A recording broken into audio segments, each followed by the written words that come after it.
good evening. Let's call the Board of Directors meeting for March 11th, 2026 to order. Nice to see so many smiling faces here tonight. Welcome, everyone. Let's stand for Pledge of Allegiance. Ready, begin.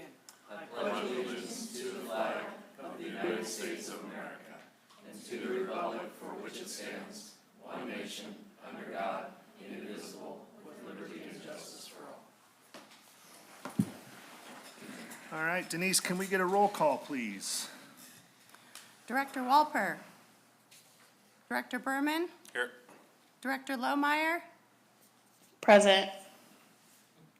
Director Martinez. Here. Director Wheeler. Here. Vice Chair Johnston. Here. Chair Rydell. Here. We have a quorum. All right, thank you very much.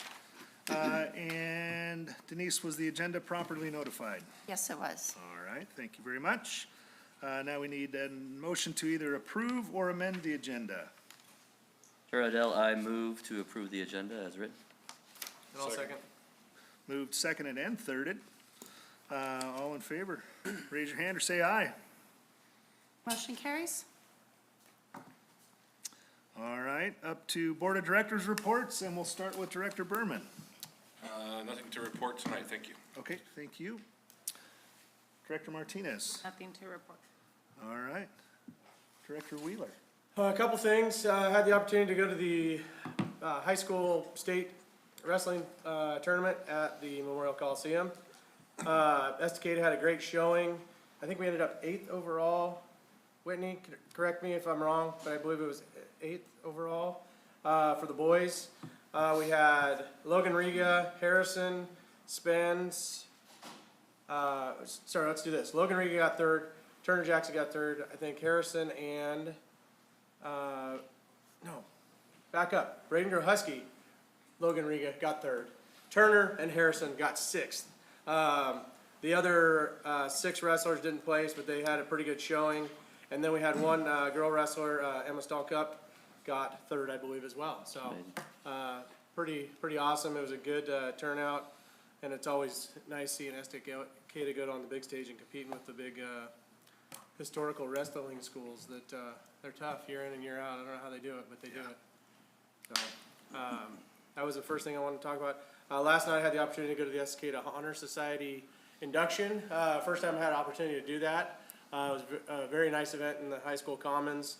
A lot of kids that are really interested in furthering their education, and so this is a good opportunity to do that with some community service and other things related to the National Honor Society. I think this sophomore class, there's like 30 kids, and each of the other classes there's 20 or so. So looks like it's growing as a program.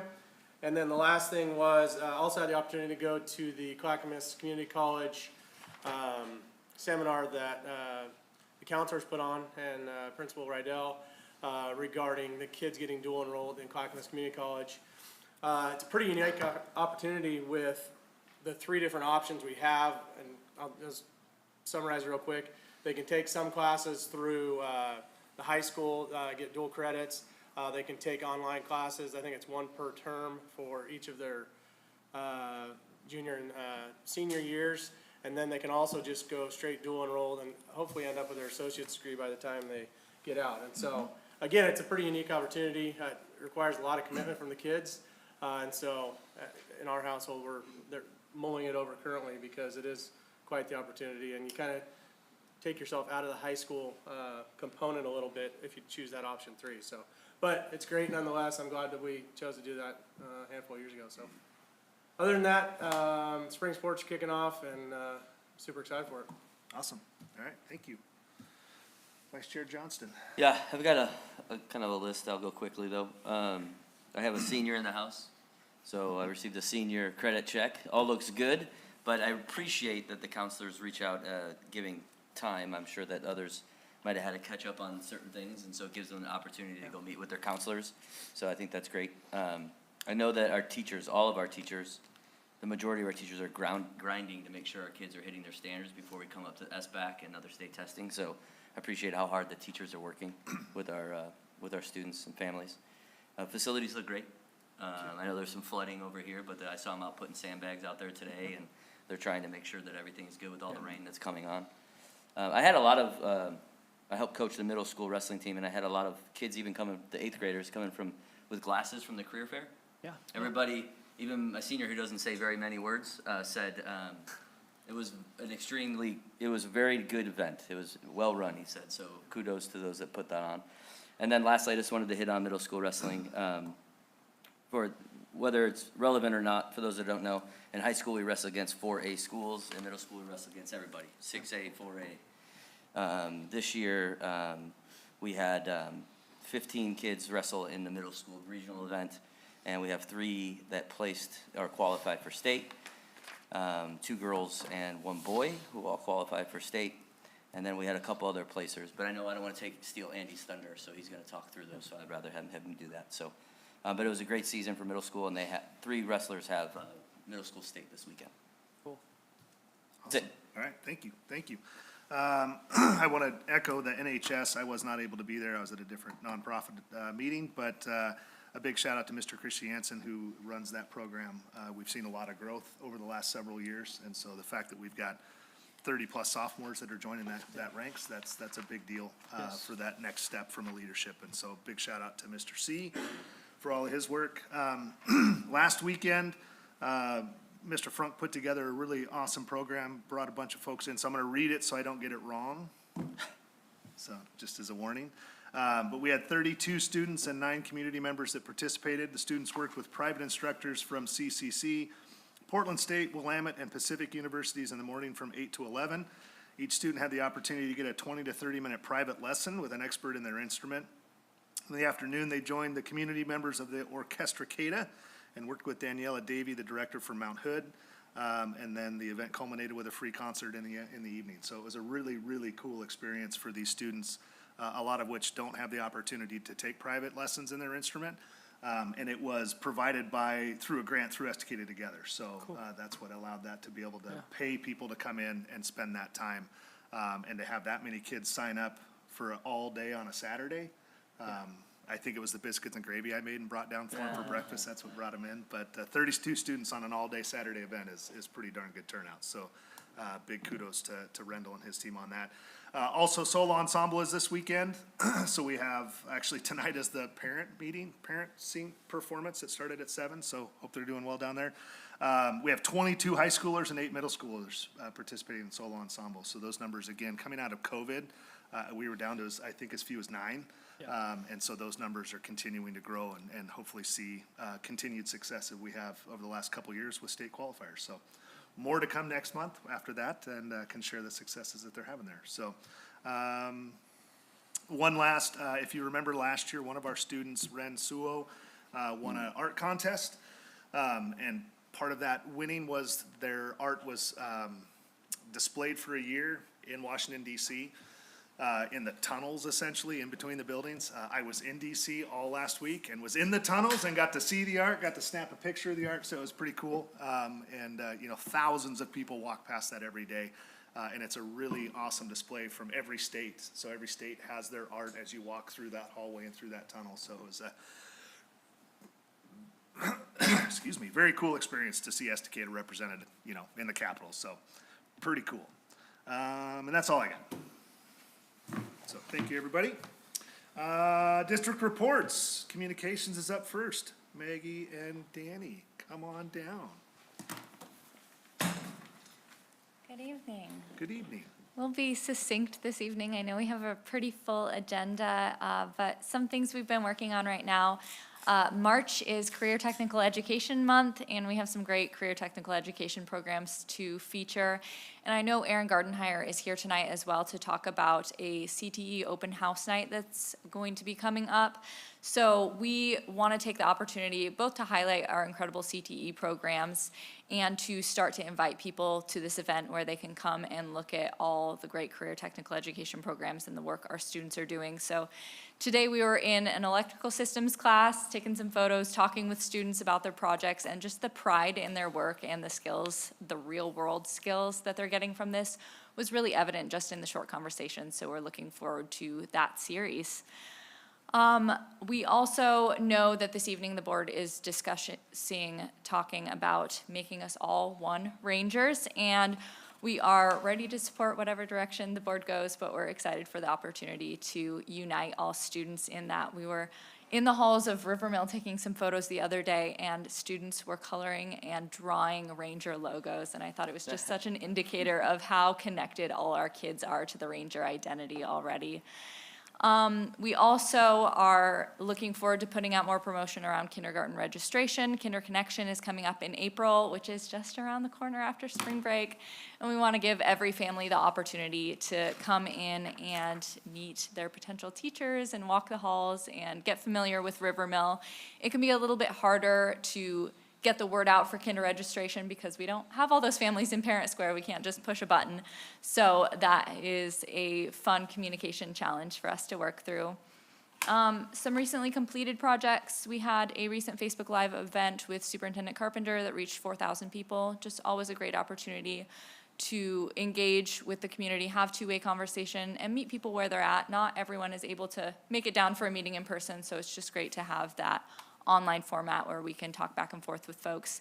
And then we had our last parent pickup and drop-off committee meeting, I believe last week, and we wrapped that up and just want to acknowledge and give kudos to the folks that sat through those meetings and again gave really thoughtful feedback. We've already seen some changes come from that meeting, painting lines at Rivermill, and so many lights at Estacada Middle School now. It is just much brighter and safer in the early mornings, especially after the time change. It's particularly nice to have that. So we will be moving forward with recommending to our transportation department and our leaders increased staggering between the three schools so that folks can get between the three schools, and a potential shuttle that will go between the schools so that parents who have kids at all three schools can have all of their kids shuttled between the schools. So we'll be working with transportation to see what that looks like in practice, and then we'll be looping that committee back in and having them tell us, did we miss the mark? Is this what you were thinking?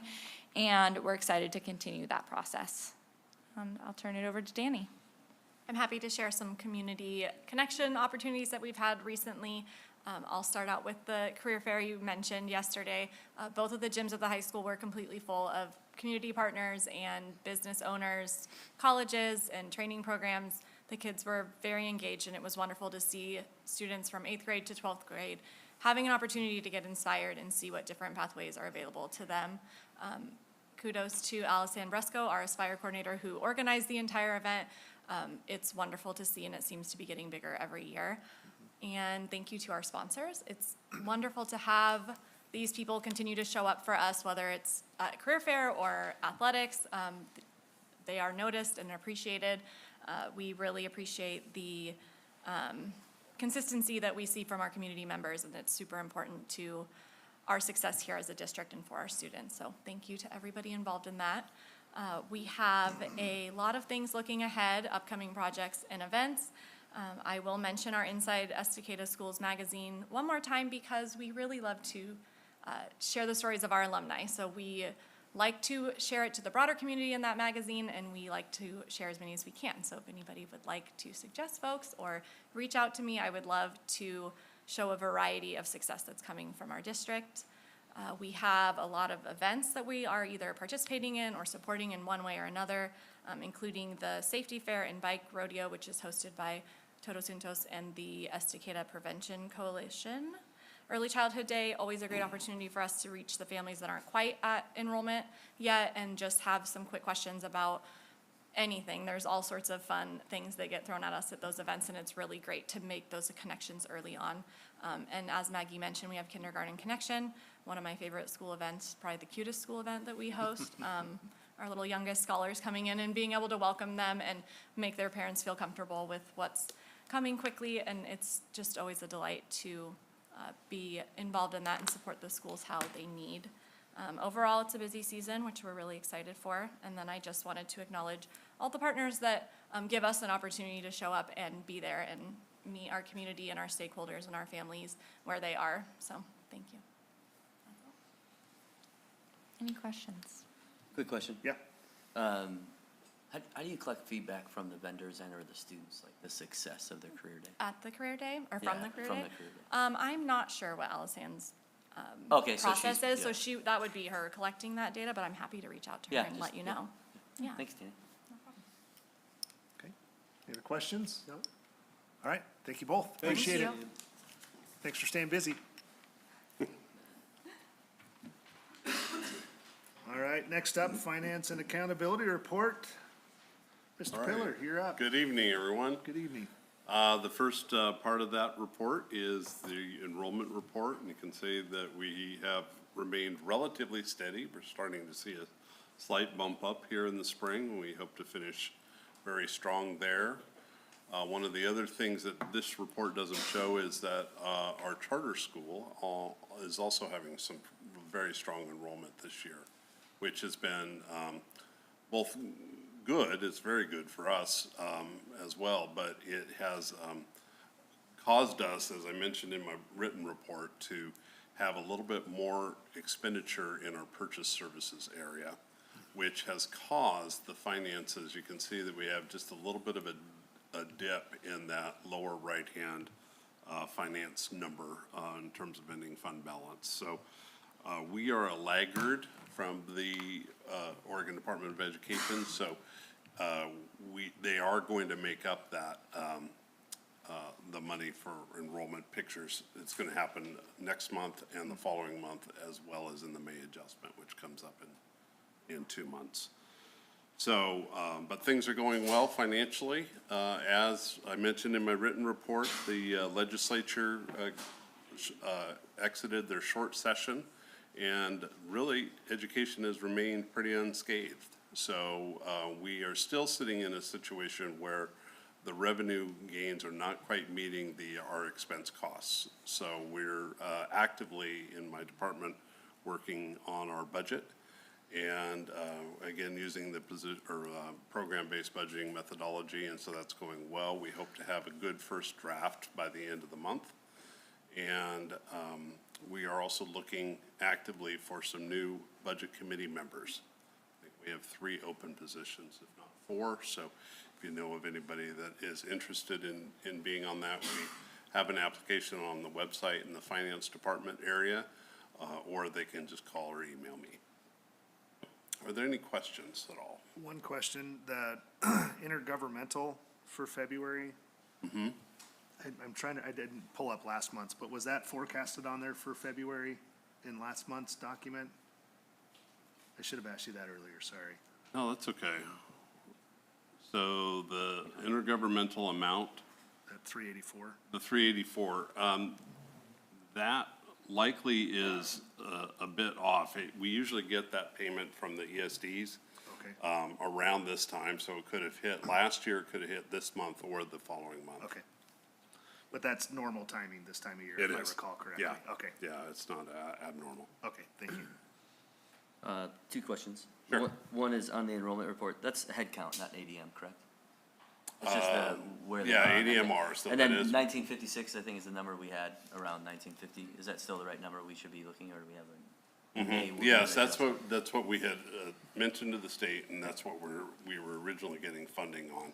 They have now switched with the March payment. They have switched to actuals. Okay. So, and that's very common for them to do at this time of year. And this, you probably don't know, maybe you know the answer, and this is not relevant to Estacada, but, so you have the increase for Summit, which is great. Do you know if they hold the other districts harmless, that they're leaving? They do not hold they do hold the other districts harmless, yes. So they're paying that money twice for every student, Uh, basically? No, they're claiming that student, so once they leave a different district, they're claiming the only one. Okay, Yep. Yeah. thank you. Yep. Just curious. Yeah. As far as Summit's enrollment, I know we have an agreement with them to cap Estacada kids, but also, do we have an overall cap? Because doesn't it have a potential to negatively affect our budget or the way we present it to the state? Or am I totally off base? No, you're 100% on base. So yes, we do have a contractual agreement that they cannot, 10% or less of their total student enrollment they can't exceed 10% of Estacada kids.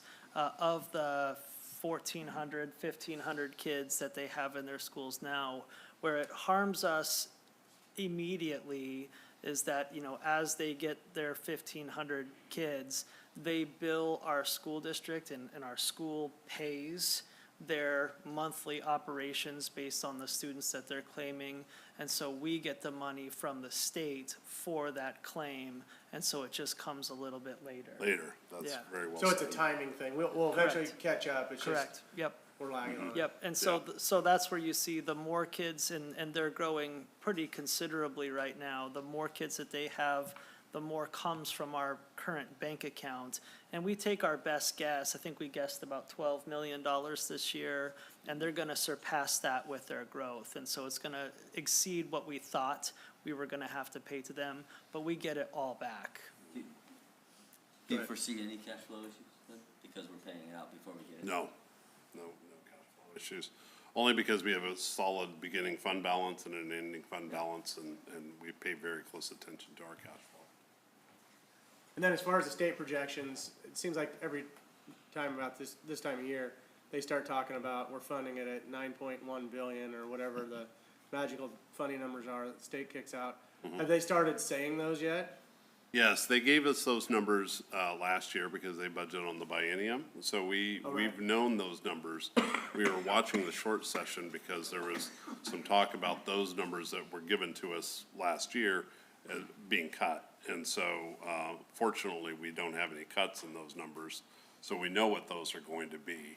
And then, and we're budgeting based on those numbers and a very moderate growth rate in our enrollment. So will we know if those are actually true? I mean, is there a chance we get to June 30th and they say, sorry, we missed our projections and? Not anymore, not with the Not with the short retirement of the, session done? yeah, Now so that the those are short pretty session's locked. done, we're Okay. good. Yeah, Good, as of last week, though. okay. Perfect, thank you. Mm-hmm. Okay. That's Any all I other have. questions? All right. And is there anything important or urgent in the numbers that wasn't presented for us this evening? No. Okay, thank you. I actually have one more question, sorry. Oh, Yes, go for it. Since we have the Estacada FFA in the room, yes. and one of the things that was initially thrown out by the state was the statewide FFA. I assume that's one of those things that did not get cut because it was not in the short session? That's my understanding. I haven't seen any headlines or anything of that nature that would indicate that it was cut. Okay. But I would need to confirm that. But Okay. I think I would have heard that just through outcry had that been the case. Now, part of that funding was, part of FFA's funding does come from ODE in part of ODE's budget. And they have been held harmless. So, Okay. so we can assume Yeah. that FFA will also be held harmless. Okay, thank you. That's it. All right, Director, thank you. or Chair, right now. Thank you. Any other comments or questions? All right, thank you, Scott. Next up is Superintendent's report. All right, thank you very much, Board, and appreciate the conversation already. One just quick reminder, it's that time of year again where our SEI filings are due by April 15th. The window opens on March 15th and closes on April 15th. So starting the 15th, we have basically a month, and that's just to publicly disclose any conflicts or financial conflicts that exist between relationships of third party and the school district. So wanted to make sure you're aware of that. The other thing I need to note is May's board meeting, which is slated for the 13th, is during the May break. And so I would recommend we likely either bump up or push back the May board meeting, just so, but we can coordinate calendars on that. I just wanted that on your radar. Secondly, I want to recognize our payroll specialist. Her name is Angie Barrett. This is her second year in the position. She was formerly the principal's secretary at Estacada Middle School. She was just recognized by PERS, the Oregon PERS Retirement System, with its Gold Star Award. And what that basically exemplifies is excellence in payroll reporting. This is a very difficult award to get. The Estacada School District, as long as I've known in its history, we have never received this award. But this is just recognition from PERS that what we're giving them in our system is accurate, on time, and excellent. And so we're very proud of her for that. And we continue to just put talented people in spots to help our school district thrive. I want to echo Director Wheeler on our congrats to our wrestling program and basketball program. I know we'll get a very good update on athletics, but the history of men's basketball and where we're at today versus our history is really quite impressive, and I'm very much looking forward to you hearing those results. I do just want to make the board aware that the last 2 or 3 weeks, we have seen a spike in significant types of sickness that's going around. And this has led to some attendance issues from both our students and our staff. We've been relatively short-handed this week, requiring all hands on deck to support people as they've come in and out of sickness. We're hoping to see that dissipate over the next few weeks, but at the same time, I just wanted to first of all, make the board aware of that. I know some of even our own board members have fallen to this illness that's going around Estacada. But I also want to thank the people who are working hard to cover for each other, and that's what's allowing us to keep our systems up and operating. And so I'm grateful to our employees who have stepped up to support when their teammates are out. I think I mentioned this in the last board meeting, but if I didn't, I want to make sure that it's on the record as well. The Oregon Department of Education last month came out with its enrollment report and its difference from last year to this year. And the Estacada School District is the only school district in Clackamas County with a growing school enrollment. Our enrollment grew by 1.3% this year. Again, we were the only group in the green in terms of growth. Oregon City had the biggest loss at about 2.6% of enrollment. And so I'm just very proud that we continue to offer a service that our parents choose to participate in. And of course, we're a growing community as well. And we're grateful that families are moving in and choosing to send their kids to Estacada schools. I also want to just recognize that we welcomed 20 principals and teachers from the Baker School District from northeastern Oregon today. We were able to take them on a tour to see what is a nationally recognized continuous improvement process. And we're just very proud to be able to showcase the great work that we're doing in our district, and very proud of that. But again, each and every single month we have people from around the country who come to the Estacada School District to see what's happening in the classroom and how we're achieving these results. And it was just an honor to welcome a neighbor in this perspective, because usually they come from Mississippi, Kentucky, Minnesota, all over the place, and this was from Baker City, Oregon. So very cool to be able to share these things with fellow Oregonians. 2 more things. I just want to recognize Director Wheeler and myself had the opportunity to work with the City of Estacada Planning Commission and the City of Estacada's Economic Development Commission as we joined forces in an effort to try to really think about the City of Estacada 10 years from now, 20 years from now, 30 years from now.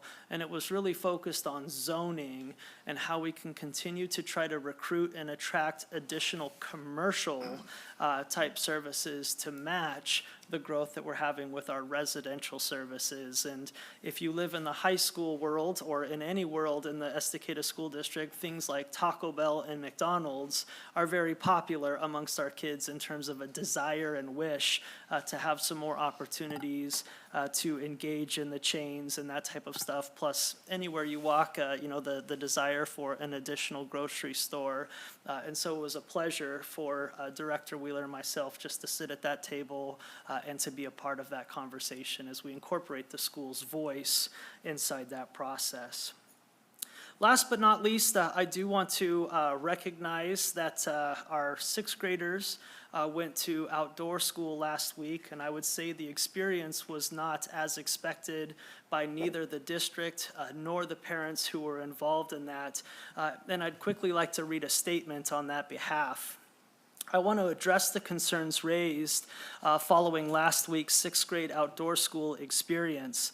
Some information circulating online has not entirely been accurate, and so I want to clarify exactly what occurred. A male student leader did not sleep in the girls' cabin. Overnight supervision in the cabin was provided by a female outdoor school staff member. During one scheduled shower time, a male student leader escorted a group to the bathhouse so they would not miss their scheduled time, and remained at the entrance while the students used the separate shower area. Now, even with this clarification, we recognize that the situation has created discomfort and a loss of trust from some of our families. That matters greatly to us. The school district is also very angry about this experience, just as our parents are. This is unacceptable to us as well.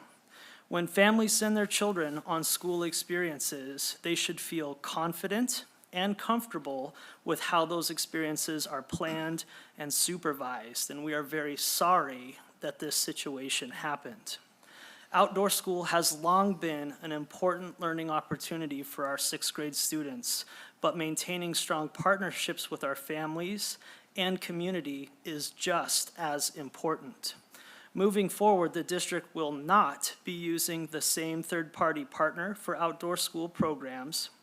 We will also take a broader look at how outdoor school is offered in general, including exploring different host organizations or potentially hosting the experience ourselves through day trips instead of overnight trips. Or I am reconsidering the structure of the program altogether. We invite our community to be a part of this conversation, and our goal is to work collaboratively with our community to determine the best path forward for our students. And so that's my superintendent's report tonight. Thank Great. you. Thank you. Any questions for Superintendent Carpenter? Yep. Thanks for the statement. My question was on, sorry, it was more logistical, the SEI filing. Yes. Does Denise usually send those, or does that come from a different organization? From OGEC. The email will OGEC. come. Okay. Yeah, it'll be a Thank- third-party notification, I think. Thank you. But feel free to manage us so we get it. Yeah, feel free to remind us when it comes out. Thank Oh, you. they won't let you forget it. All right, any other questions? All right, thank you, Superintendent Carpenter. All right, next up, reports and presentations, and it looks like first on the list is an FFA update with Ms. Willie and crew. Thank you for the flowers. We had extras after we made them today, the internal floral, so.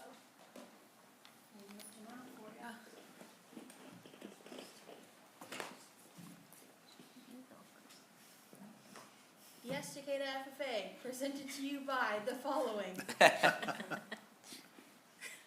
My name is Emery Smith. I'm the Childhood District Sentinel. My name is Aubrey Santos, and I do beginning public speaking and livestock judging.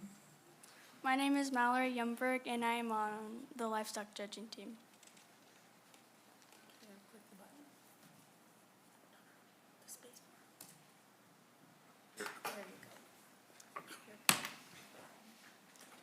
At the dinner auction, we raised over $40,000 to be used for FFA stuff, and we are very grateful.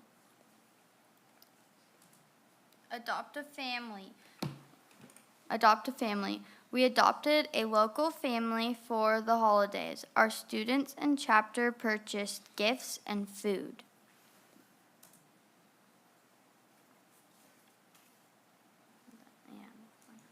Winter contests. Caleb, Kayla, and Logan did their state degree presentations. Hank, Matt, William, Bella, Audrina, and Logan competed in job interview. Elway and Aubrey did the creed. District Convention.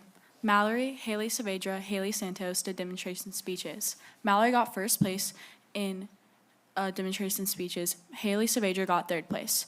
I did beginning public speaking and got first place and moved on to sectionals. Nicole put together our scrapbook that is moving to state. Emery got second place in portfolio and has been elected as one of our new district officers. Congratulations, Emery. We are very proud of you, and we cannot wait to see what you do next.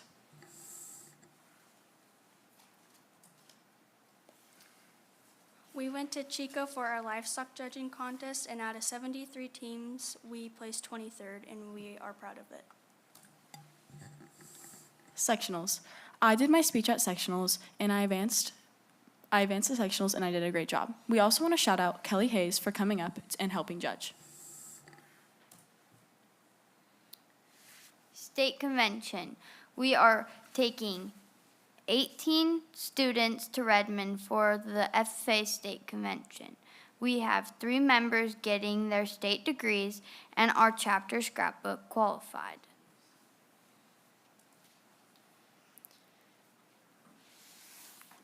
Plant sale. Dates, April 16th to 18th. Times will be posted on our Facebook. Location, Estacada High School Greenhouse. Advanced Floral has been working hard to get everything planted, transplanted, and cared for.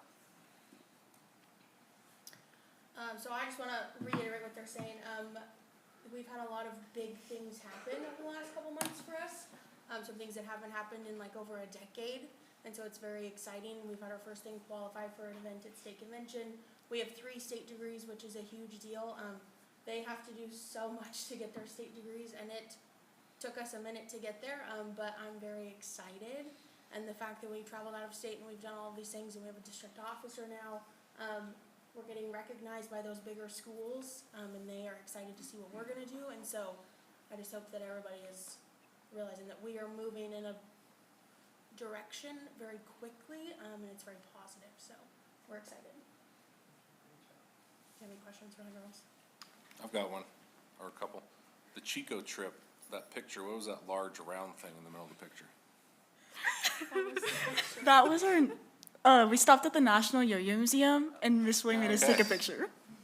I was very excited to go, and they were not, because we had been in a car for 10 hours. So I was excited, they weren't, but it was a good time. Well, we all expected it actually to be a big museum with yo-yos, and it wasn't. Just a big It was a yo-yo? little shop in the back of a It's the little world's store. largest functioning yo-yo. I was pumped. My bad. I was gonna comment on the plant sale. I went to that last year. It's worth going to. Your guys' plants way outperformed commercial plant availability, and they lasted much longer. Good stuff. And we got the dosatron fixed, so they're even bigger this year. So our mini baskets are gonna thrive. I think we have it figured out finally. I think it's a great program, but to go back to where you're hearing about the state deciding on what gets cut or not, those are just recommendations. Yeah. And this board decides what's important to this community, so I didn't want that to scare anyone or make you nervous, because this is an important program. Said. And we would take that seriously if it was a Yeah. recommendation, but we're also known for not following the state's recommendations. But the laws we Probably. follow. We follow the law. I have not a question, but a suggestion. I'm looking at the baseball calendar, and a lot of people have to walk through that area in order to pass the garden. It's a good opportunity. There's a home game on April 10th, and then there's one on the 20th or 22nd. I'm not sure which one's a home game, but there's no home game during that week. If you could have a plant sale on one of those other weeks, you might have a bunch of families from Tillamook or Malala roaming through those alleys to buy some more plants. Just a recommendation. I'll tell the advanced kids. Would one of you like to explain what a state degree is to non-FFA folks? So their state degree, it's the highest degree they can get state level. And so then after that, it would be their national farmer degree. And so for the state level, they have to earn $1,500 through a project. They have to do 20 hours of community service. They have to attend at least 30 FFA events, and 3 of them have to be above the chapter and district level. And so they have to attend a state or national event of some kind, compete in contests, that kind of thing. And so they have to be really active in FFA, but they also have to have at least 10 activities outside of FFA, so they want to make sure that our students are well-rounded. So like Logan is very active in the choir, and so she gets to log all of that. And then Kayla is really active on our cheer team, and so they log all those hours. And so they want to make sure our kids are well-rounded and they have done all of the things. So they have gotten 2 degrees so far at our chapter level, and now they'll get their state degrees. And we have a very big group of our sophomores currently that I'm hoping we can push over the line and get them next year. So Awesome. Thank you. All right. Thank you very much. Great work. Thanks. All right, up next is winter sports recap. Mr. Mott, and I'm assuming some student athletes are with you.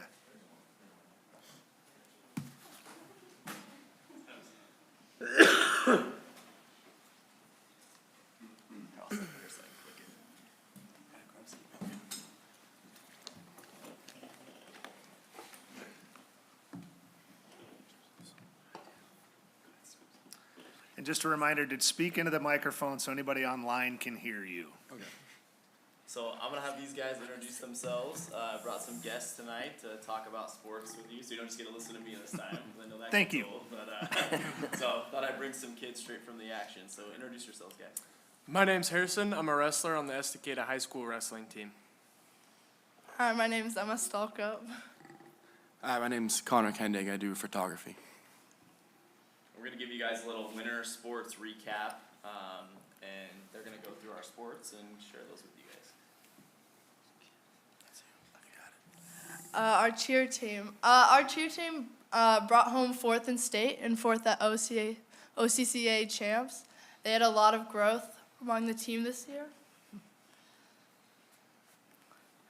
Cheer state competitors, we had Danica Baird. Well, I'm just going to say first names. Danica, Genesis, Claire, Peyton, Jocelyn, Summer, Kayla, Paisley, Sophia, Dakota, Brooklyn, and Ashley. Our swim team. It's okay. Yeah, it's you. EHS swimming, the highlights for the season is they started a middle school swim team. That's pretty cool. The entire team made it to the district finals, and the big team accomplishment is the team PR'd most of their individual and team events. For our girls basketball program, the highlight of the season was changing the culture. We went 11-13, and 11 wins was the most in 14 years, with only losing 2 girls. The future is looking bright. And then the biggest team accomplishment is beating 6th-ranked Cascade at home. Reagan Riggs got 2nd team All-League. Emily Yost got honorable mention All-League. And Grace Sager got honorable mention All-League. Oh, and Ed Barron got co-coach of the year. All right. Boys wrestling. Our season highlights were we won multiple tournaments. We had the most individual champions at a regional tournament. We got 1st at the David Douglas Duels, 1st at the Malala Mayhem tournament. We took 2nd at the Barlow Duels. We took 2nd at regionals and 8th overall in the state.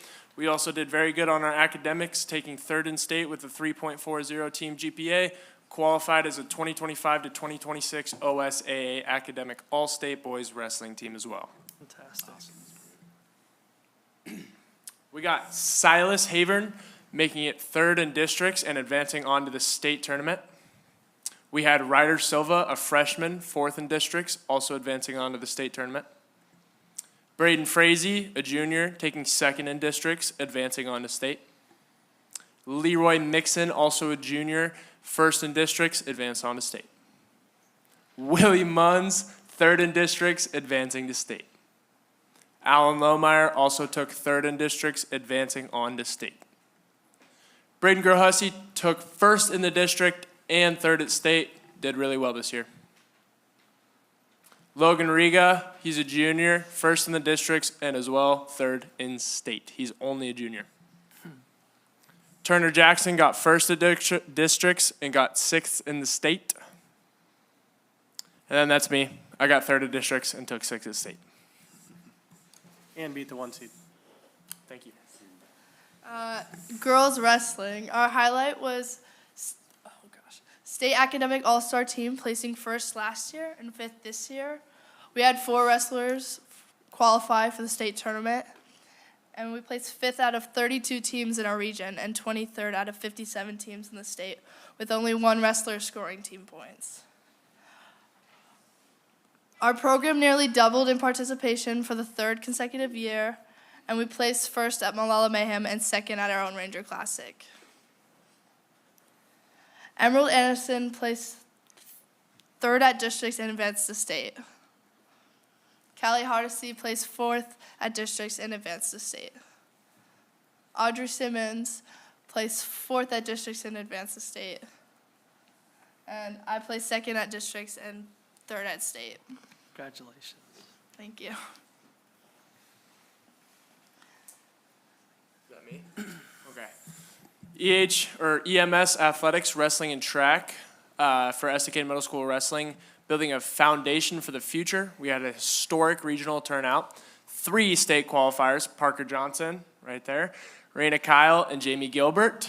The EMS track and field season starts Wednesday, April 1st, and has a strong participation with 73 athletes signed up. Is this me as well? Yep. Okay. Unified Basketball played 5 games total this season and had an amazing time. They also played against our varsity girls and boys basketball team at the assembly in front of the whole school, which was super fun. This spring, EHS Unified Sports will also participate in kickball. For our boys basketball, the highlights of the season were the highest finish in RPI/Colony era, 9th. And the average rank from 2013 to 2025 was 18, and best during that era was 17. We had top 3 OSSA wins against number 3 Molalla, number 4 Madras, and number 10 Astoria. We qualified for the OSSA state playoffs as the 10 seed, the highest seed ever, and making history as the first team to go to playoffs. And then we have Paul Abels, who got first team. Broden Gates, who got second team. Connor Crawford, who got honorable mention. Gavin Gates, who got honorable mention. And then Travis McFarland, who got co-coach of the year. Awesome. Yeah, and I'll jump in here just to kind of reiterate. And our winter season is not done officially. Our boys basketball, like I said, is on to state, which is a historic thing that's never happened before in our school's history. We won a playoff game last week against Junction City at their place. Awesome atmosphere for those that were there, or if you weren't, we had a great community showing there at the game, which was really cool. And our team's playing at a really high level right now. So we have a big game tomorrow night, 8:15, and that game is at Forest Grove High School. We'll be playing Hidden Valley to go to the semifinals potentially. So big weekend. Hopefully games, we'll keep everybody posted with our things on how we do tomorrow night and what that looks like for Friday and into Saturday hopefully as well. So if you can't get to the game tomorrow night, you can also watch it and cheer us on NFHS and check that out as well. So, yeah.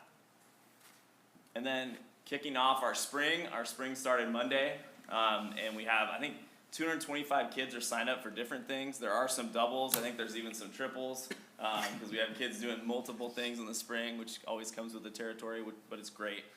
You can just kind of see, I think we have 8 different programs that kids can choose from this spring, which is really cool. But there's our numbers. We got 70 kids for track. Boys tennis has 13, girls tennis 21, baseball has 28, and games start Monday. So I think Monday we have a flag football home game. There's a away baseball game.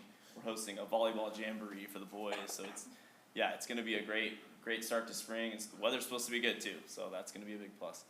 33 girls are out for flag football. We got 27 out for softball. Boys volleyball has 14. I think baseball ended up there twice, but there we go, 28. So going to be an awesome spring though. And again, I'm glad these guys came out to share. It really was a historic, winter season in a lot of sports, and we'll see how the rest of it goes. So awesome. You guys have any questions for the kids or me? You guys know if the bus is full? Is it Forest Grove? Rooter bus? So we have 61 signed up, so we might end up taking 2, so. So if anybody wants to chaperone, you know, let us. That was gonna be my question, so. Any other questions? Congratulations, Emma. Congratulations, yeah, nice work, great guys. work. Thank you. And Connor, thanks for taking pictures. They're awesome. Yeah, of course. Very good. And are the dates true? Boys basketball's only made the playoffs twice, ever, right? 2012 and 1970? 70-something, 79 or something like that. Okay. Yep. And we've never, ever won a playoff game. So the win at Junction City was our first playoff win ever in our school district's history. Yeah, I would say the highlight was that we're still playing. We're still playing. That's Yep. not, Yep. All right. So speaking of taking pictures, I've noticed a lot more like real camera work being done at these events. Is that, what group inside the high school's doing that? We have a lot, actually. So we have multiple students that kind of are on their own thing, but Josh has also done a great job with his kind of multimedia group and his interns. And a lot of our teams have started doing like media days. So like when we even send out posts to say like there's a game tomorrow, we have some, you know, actual like prep shots, you know, kids in uniform that we can kind of send some things out. And so it's been, you know, just sending more stuff and having more, you know, good information and good shots and stuff has been a cool. It's Like even those leveled up wrestling quite a bit. pictures are, Yeah. yeah, we got those and he took those at state, and so really, really cool stuff. Yeah. Awesome. All right, thank you all. Thanks for Appreciate it, having thanks us. for being here. Yeah. Good job. All right, next up is a CTE update. Aaron Gardenhire, come on down.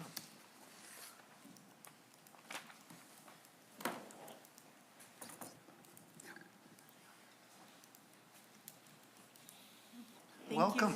Thank you for having me again. I'm so excited.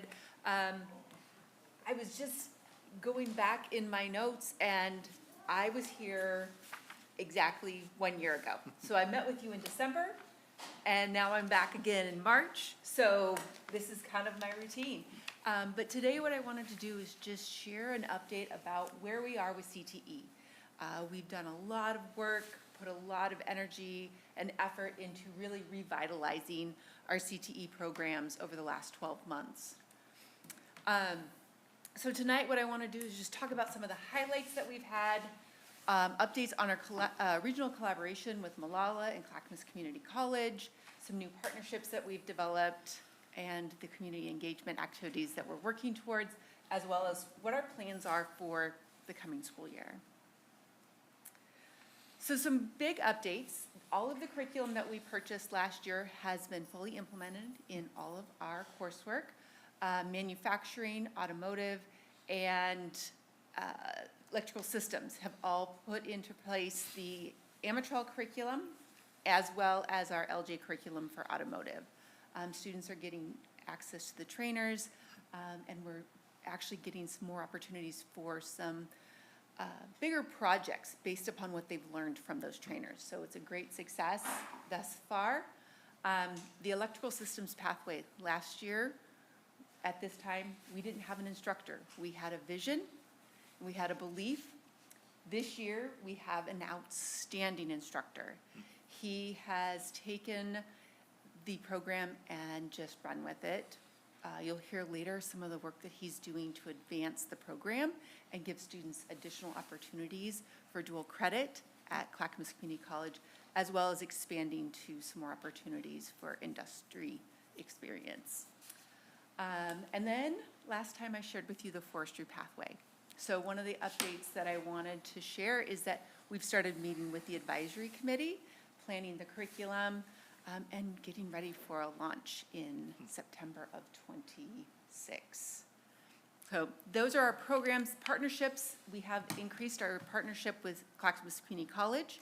One of the updates I wanted to share is Clackamas Community College, in partnership with Mr. and Mrs. Holden, donated 5 cars to our automotive program, which is a great asset for our community and our students to be able to work on some live cars. And then we are also continuing to develop the South Clackamas County Ignite program, which is our partnership between Malala School District, Estacada, and Clackamas Community College. So talk a little bit more about that. And then a big update is the launch of our CT Advisory Council. So this is the overall council that is helping to drive our programs and really keep us front and center in what industry is asking and how we can help our students be most successful in their post-secondary adventures. So, like I've been talking about, our big plan is really creating this framework. How do we ensure that each step of the way students are ready? So foundational coursework as freshmen and sophomores, taking students to a more advanced technical space, which is more individualized, bringing in partners to help us advance that work, aligning with post-secondary, giving the credentials and the credits that students need to be successful in advanced coursework at the college level, and then of course, partnering with our industry and community. I think this is the most exciting piece. This is the numbers. We did a CTE survey at the end of semester 1. We have 217 students currently, individual students. There are students in multiple pathways, but individual students in our CTE programs as it stands. That is 39% of the student population at Estacada High School. Currently, that's in 4 pathways, and we have 5 actively engaged partners helping us with that work. In addition to that, we learned that because of this work, 87% are interested in pursuing a career in their CTE pathway, and 86% believe what they're learning is valuable for their life after high school. What they want more of is hands-on, field trips and industry visits, and more projects, which is exactly what we want to provide. And then we can see what the skills, mechanical and technical is at the very, very top, but we're also really hitting those needs with the coursework that we're offering. The South County Ignite program, this is something that I'm really excited about. We had the opportunity to meet as a steering committee this week and talk about what our next steps were going to be. This is a pilot step. We know this is a big idea and it's going to take some time, but it also takes a big step forward to get the ball rolling. So what we are doing is identifying a pathway in each of our districts that we want to more fully develop and be able to offer coursework between the 2 high schools. We've talked about electrical systems here at Estacada. It's something we're developing, and we have a lot of confidence that we are really on the forefront of being able to offer high-level coursework. And then Malala has a top-notch welding program, which pairs very nicely with our manufacturing. And as we think about what students are going to need, we're able to give them foundational work at Estacada High School, and then students who are very interested in welding as a specific pathway, there's an opportunity for that as well. And we're able to still offer additional advanced coursework here that is in machining, robotics, other sectors within manufacturing. So this kind of talks about that. One of the most exciting advancements is our hybrid learning partnership. This is something that Eric, our electrical systems instructor, is working so tirelessly on. He is working directly with Clackamas Community College and their instructors and teaching Manufacturing 129 here at Estacada High School. Students in that course take the class, we give them the hands-on activities. He today was teaching Ohm's Law. That was one of the walkthroughs that we got to observe today. But part of this partnership is that students then go to Clackamas Community College for lab days. So we have 4 lab days set aside where they go, not as a field trip, but actually go work on the industry standard equipment at Clackamas Community College. Get those essential experiences that we wouldn't be able to offer them here and come back with that same experience as the college, but right here at Estacada High School. This year, we are starting it with our second semester course within electrical systems, but next year will be part of our electrical systems 1 course. So students in that intermediate level will get this course. And we're looking at 8 lab days for that course and 2 CCC courses that would cover. The other one is our advisory council. So this, we've had our first meeting.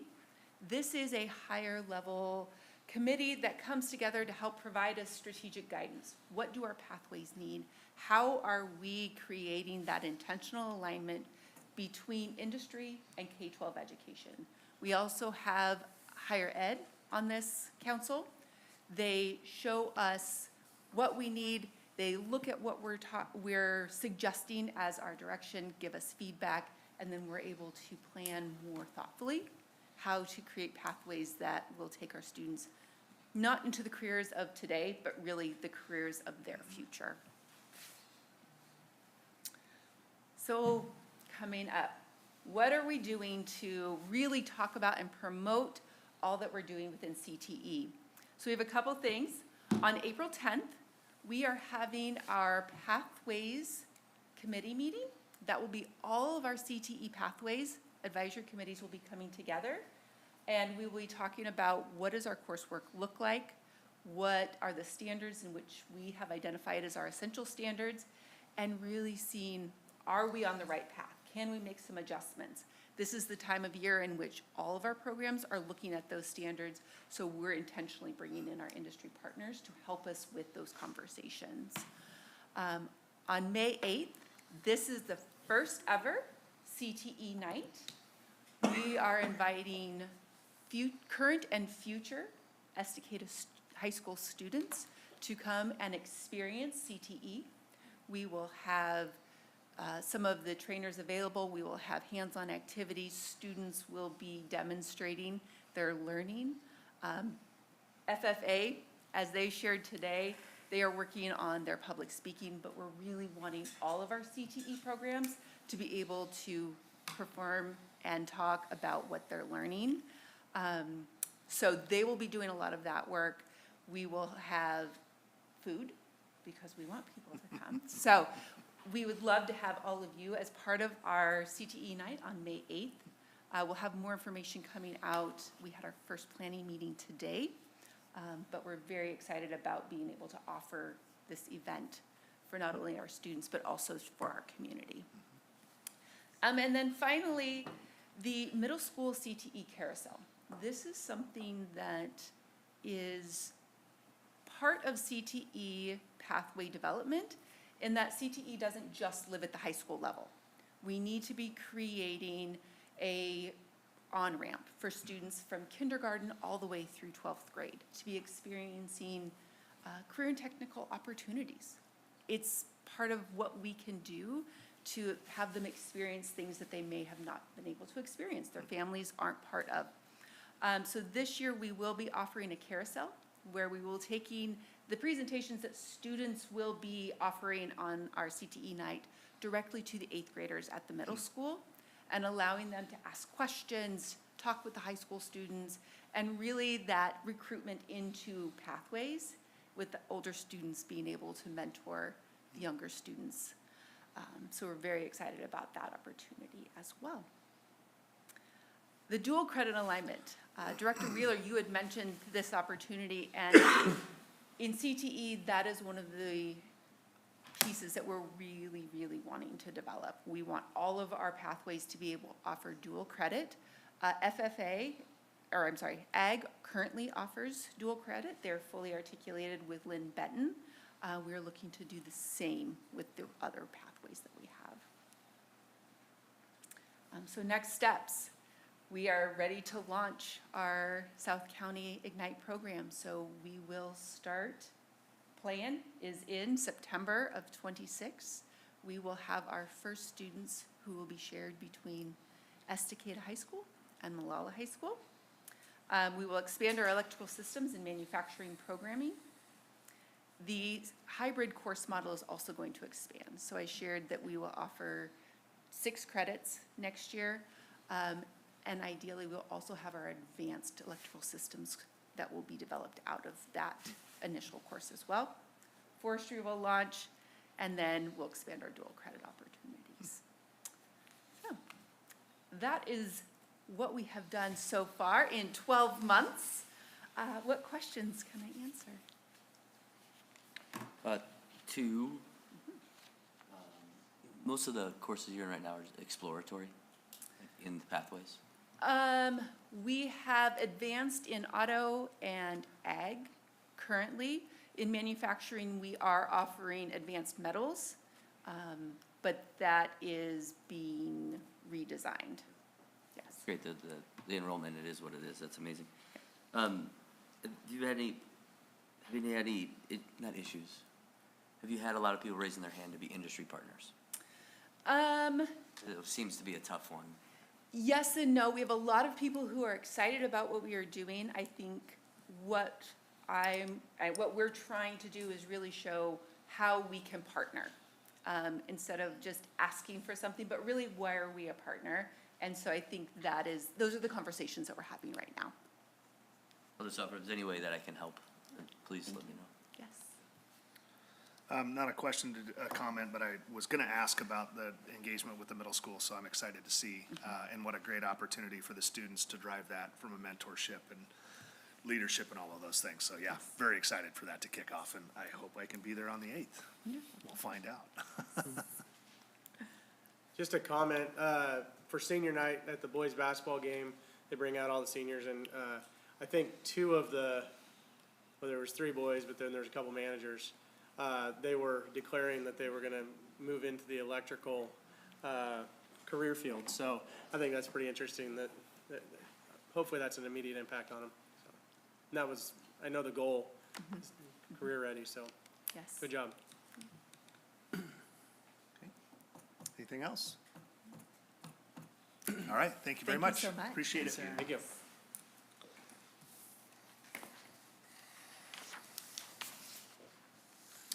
All right, discussion, there are none. Hearing of citizens for action items only.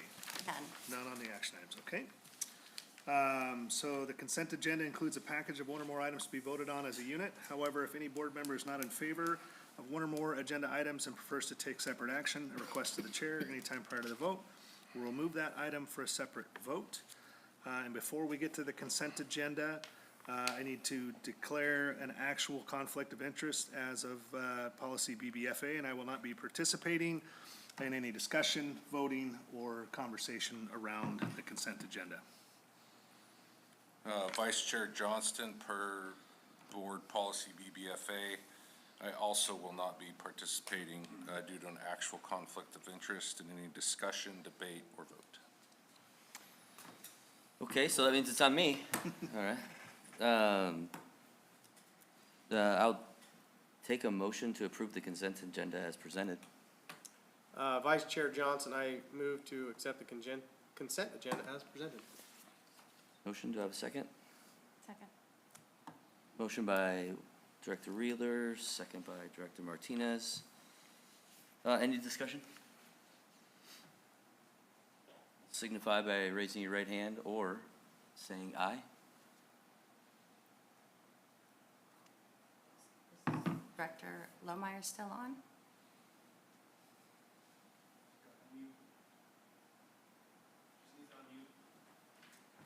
Director Lohmeyer, are you with us still?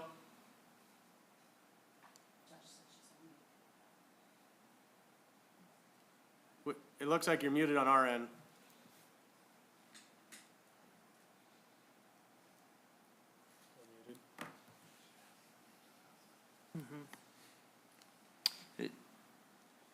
With the motion and second, looks like we don't have, if she doesn't come on, we don't have enough for approval on that. So is it possible to move that later in the agenda, would be my question. Yes. So I would like to amend the agenda to place that as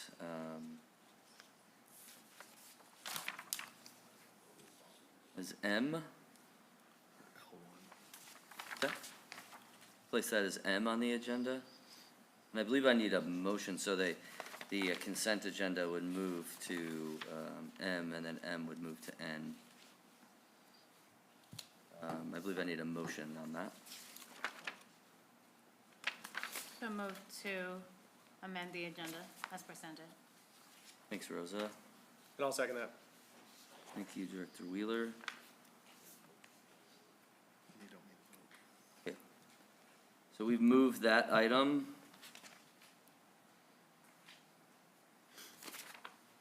Make a note.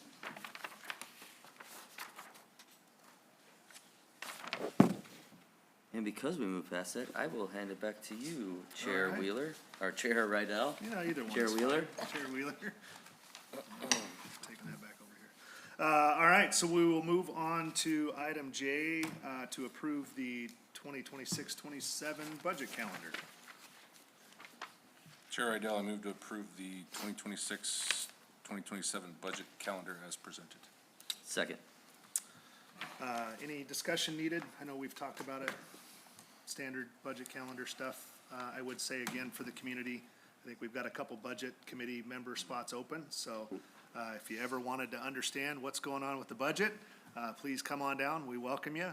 The more the merrier. Well, not the more the merrier. We only have so many spots, but we'd love to have them full. Okay, any other discussion? Moved and seconded. Raise your right hand or say aye. Motion carries. Can we get a hold of Whitney? On to item K, the superintendent contract extension. Chair Idell, I move to extend and approve the superintendent contract for fiscal years 2026 through 29. Second. Moved and seconded. I would just kick off, again, as anybody that attends these meetings is closely connected with the school district, what Estacada is accomplishing right now and has been for the last several years is truly remarkable, from a student growth standpoint, from a systems learning standpoint, and really driving, as Superintendent Carpenter commented, we have people from all over the country every month that are coming out here to see how we are educating the youth, how we're connecting with the youth, how we're connecting with our educators. And so that work was not by accident, and it certainly was not the norm. We were kind of tip of the spear when it came to that type of work. And so there's risk when you go through that. But that work is paying off in spades. So we appreciate that. Appreciate the work that you're doing. And it doesn't go unnoticed. Thank you. So, I'd like to add to that too. yeah, please. Thank you for your leadership here locally, the state level and a national level.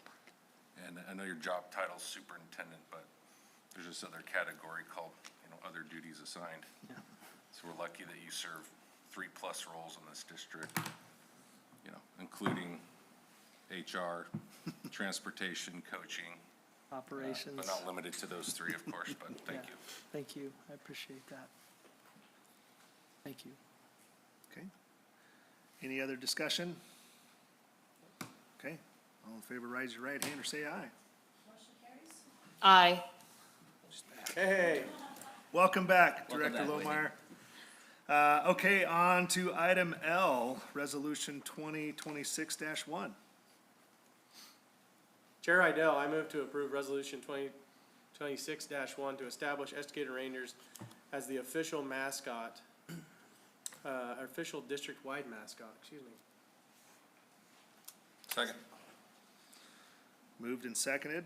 I'll kick off the discussion on this. This has been a driver of mine for a long time. So, and I know that, when previous setup, there's, buildings and identities, and so we've worked through that for a lot of years.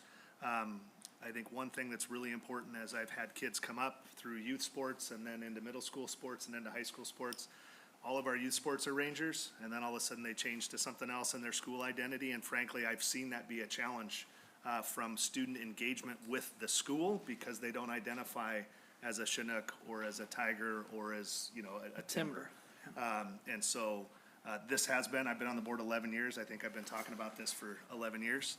But I also understand too, as the reconfiguration from the 2 elementary schools and the middle school, this is the perfect time because this is when things are changing. Building makeup is changing. And my dream of as soon as you come up to the top of the hill, it's Ranger country, that's it. We're all on the same page. We see other districts around the state do this. and it does drive that engagement from pre-K through high school. And so I am excited that we are going to vote on this tonight, and I'm excited for the opportunity to unite the entire school district behind one logo, one mascot, and one vision forward. Can we also throw in there the exact color of green? Oh, that's for another night. That's another night. Let's take care of this all. No? I want to add, while they might have been different names, I think each one of those building leaders tried to build a culture around Timbers and Chinooks and Tigers, and each leader that's been in those roles, I think, has done a fantastic Yes, they job have. trying to taking that on. Yes. And so some of that confusion you're talking about is not on them. Right. Right? It's on Absolutely. the naming convention of that original mascot. Yep. So I want to thank them for what they did to try to carry the Chinook, carry Yep. the Timber, carry the Tiger, Yeah, moving forward. well said. I'm also looking forward to Estacada families not wearing orange and black. Yeah, thank that's you. tough. Yes. That's really tough. Gotta go to Oregon State. Thank you, thank you for the nods. I really appreciate that. 11 years I've been talking about this, so I'm glad we're finally here. It's done. All right, any other discussion? All in favor, raise your right hand or say aye. Aye. Motion carries. All right, now I will kick it back to Vice Chair Johnston. Would you like me to read that again? The motion is actually still on the table, Still on the so table. you're good to go. Just, I want to stay on record on declaring an Yep. actual conflict, and I'm staying. Yep. Same, yep. Director Lohmeyer, if you're not aware, we're at the consent agenda, and there has been a motion and a second, and I don't believe there's any discussion.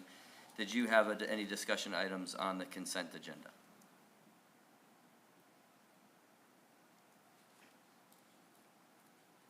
Take that as no. I think we can move to a vote. All in favor signify by raising your right hand or saying aye. Aye. Motion carries. Thank you for joining from your vehicle behind a car crash. We appreciate you and we hope you're safe. All right, thank you all. Moving on to the new item N, hearing of citizens for non-action items. Two. We have two. First up, Nicole Dodson. Okay. So Nicole, come on down. While you're coming down, I'm gonna read a long paragraph. And then, we'll let you get started. So, as a board, we appreciate and encourage public input. However, Oregon Public Meeting Law requires these sessions to be held in public. This is a meeting in public. It is not a public meeting. The primary difference being that public input may be requested or allowed, but is not required under the law. In other words, you have the right to view, but not necessarily to participate. Policy BDDH is the guide for public participation. In essence, it states that citizens must sign up in advance of the beginning of the regular meeting for an opportunity to speak. At all times, your comments are to be addressed directly to the board. Speaking time will be limited to 3 minutes or less. Those with common topics of interest are asked to combine comments where possible, designate topic at time of sign up, stay on topic. Any items already directed to the Office of Superintendent for review will not be heard in the board session. Finally, neither the board nor district personnel are expected to or required to respond to comments and or questions during the board meetings. So I want to give you a chance to introduce yourself. 3 minutes goes really fast. Yeah, I talk fast. okay. And I also pre-printed stuff. There's a document and the questions that I'll have at the end. And I've never been here, but if that's good, then I'll, She'll take it. Yep. super. Yep. Okay, hopefully that holds some time. Perfect. And I have it written. Okay, so we'll let you introduce yourself, and then once you've introduced yourself, we'll start the clock. When 3 minutes is up, I will say thank you, and then we will move on. Okay, Okay? okay, sounds good. Thank you. Good evening, my name is Nicole Dodson. I am the parent of a student who participated in outdoor school last week. By the age of 18, statistics show that 1 in every 4 girls will become victims of sexual violence. Because of this alarming reality, educators play a critical frontline role in preventing and responding to child sexual abuse. Their responsibilities generally fall into 4 categories: preventative, detection, reporting, and creating a safe environment for children. Tonight, I am here to speak about how our district is failing to uphold these expectations following last week's program. I had heard your statements made on this. The document that I handed out, it's titled, "What Do Student Leaders Do?" This is from the district to sign up for the Student Leader Program. I have highlighted where it says, note, upon selecting your cabin gender designation in your registration form, that it is appropriate for your gender identity This is the cabin you will sleep in alongside 5th and 6th graders. This introduces a huge red flag. As parents, we entrust schools and school-sponsored programs with safety and well-being of our children. When that trust is broken, whether through poor oversight, lack of transparency, or failure to follow appropriate safeguards, parents deserve clear answers and accountability. Tonight, parents are left wondering, how did this happen, and why were parents not told the truth when concerns were first raised? In a now-removed Facebook post from the fellow concerned parents about outdoor school concerns regarding sleeping arrangements, student privacy, and overall environment at Camp Arowana, the district publicly denied that these arrangements occurred. At the same time, parents raising these concerns were ridiculed and labeled with terms such as bigots, transphobic, and homophobic, and were made to feel ashamed for asking questions and raising awareness about our children's safety. However, the document that was shared, which appears to contradict this public statement, this raises a serious concern for families in the district. If the district knew these policies existed, why were parents not informed when their children attended? And how can this document exist and the district statement contradict that of each other? Transparency matters, honesty with parents matters, and most importantly, the safety and trust of our children must always come first. For that reason, I'm here tonight to respectfully ask the board to publicly clarify several important questions. In the district statement, many of the current concerns raised by parents were described as rumors. However, on Friday evening, that's March 6th, when they returned home from outdoor school, I made a Facebook post with no context other than if you had daughters attend, please reach out. I had over 17 parents reach out, and the responses from those parents and children who attended were remarkably consistent. In the district, if the district were to publicly acknowledge what occurred and correct the public record so families Okay, receive clear... that's your 3, sorry. Okay, there's 4 questions on Thank there, you. and my email address, I already emailed you. Oh, please, Okay, if you could help, that would be awesome. thank you. Thank you for being here tonight, appreciate it. And we have Zach, I'm sorry, Hilligas? Have it. Oh, yeah, don't forget your favorite pen.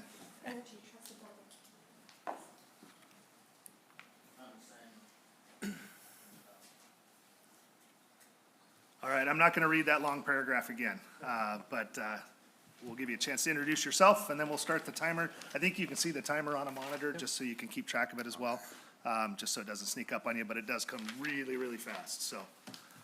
So go ahead and introduce yourself, and then we'll get it started. I am Zach Hilligas. I'm parent of Ava Hilligas, a 6th grader at this school, who also went to outdoor school. I appreciate the response from Principal Shields and Superintendent Carpenter. However, those responses do not disprove the core concerns raised by multiple parents and students. They actually substantiate several serious claims through their own admissions. Principal Shields admitted a high school male student leader referred to by the children as Pluto was assigned to the girls' cabin. During scheduled shower time, the adult female staff member had not yet arrived, so this male student leader was left to help manage the group. Once the girls raised concerns, he was removed from leading that cabin. Superintendent Carpenter stated the district is terminating its partnership with the provider and demanded a full investigation because the provider had assured that this situation would not occur. These are admissions that a biological male high school student was present in a girls' cabin during an intimate hygiene activity without proper adult supervision. The district has provided zero evidence to disprove parents' reports at this time. Student reports also state that this student slept in cabin Sunset with the girls.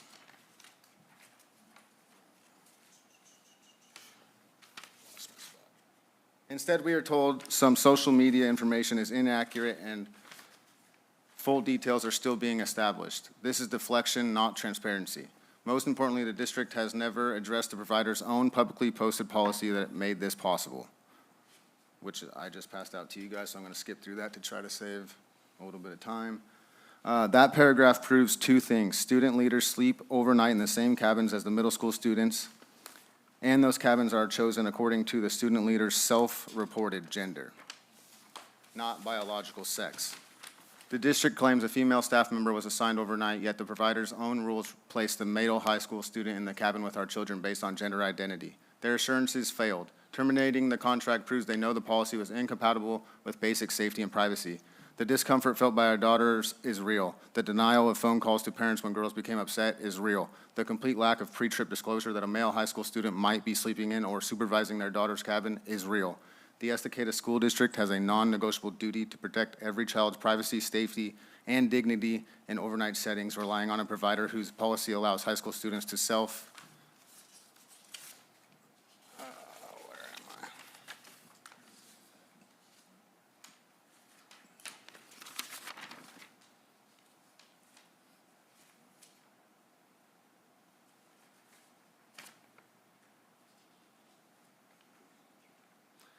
Can you pause the time really quick back there? I don't want you to lose any more time while you're looking to make sure you have an opportunity to share. To self-select.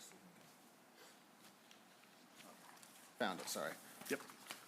Select sleeping cabins with middle school students based on gender identity is a failure of that duty. I ask the board to direct the immediate release of the full investigation timeline and records, redacted only as required by law. Adopt a permanent policy requiring biological sex-based adult supervision for all hygiene changing and overnight activities on future trips. Mandate full parental notification and an opt-out process for any mixed sex or self-ID accommodations in private settings.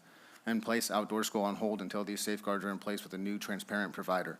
Our daughters trusted us to keep them safe. We trusted the district. That trust has been broken by the district's own admissions and the provider's own policies. All right, thank you. Zach. Thank you for being here. We appreciate it.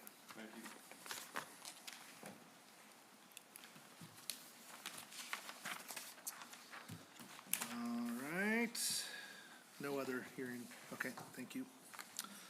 And that takes us on to item O. We're gonna address our May meeting. Huh? Our May meeting. Oh, May meeting. So Superintendent Carpenter, thanks for bringing that up. So we probably need to look at calendars to see who's available. Is there a preference off the top to move a week later or a week earlier? I don't have one. Okay. So then Denise, can you send out a email and collect data from the group? Are we well within the, noticing time as far as moving that date, meeting date? Yes. But I would have to review my calendar. That date will be the initial meeting of the budget committee. Okay. Whatever date we select. What's the date right now? It's The the, 13th, 13th, yep. but that's during May break.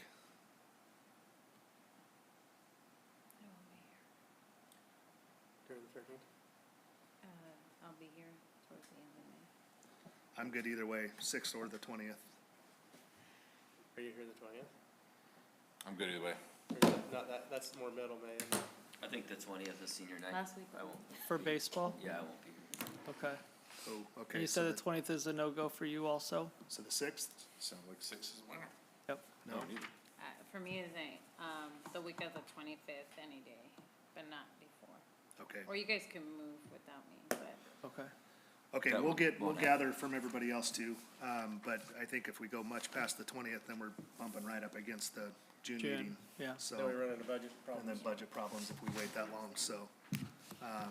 Okay, well, we'll send it out and we'll get a consensus so that we can Great, get that thank out you. plenty of time. Yep. So, thanks for bringing it up, I appreciate it. Yep. And that is it. Meeting's adjourned.